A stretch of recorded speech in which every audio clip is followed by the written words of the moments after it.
Garland police officers shot and killed a man overnight. They believe it may have been suicide by cop. Dashcam video did capture the incident, though it's not been released. So here's what we know so far. Garland police say 48-year-old Russ McClellan called officers around 11 o'clock last night. He said he was going to hurt himself. Police say they found him sitting in a shopping center parking lot near Northwest Highway in Centerville. Officers then say he pointed a gun at them but did not fire. The two responding officers shot and killed him. Garland police say those officers did not approach the man before he aimed his gun at them.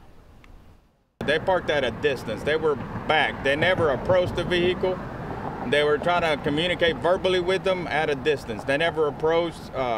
When we know when there's a suicidal subject, there's a mental problem there somehow, and we don't know. So we don't approach.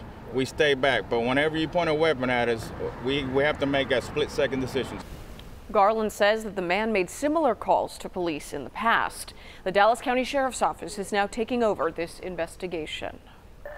Flowers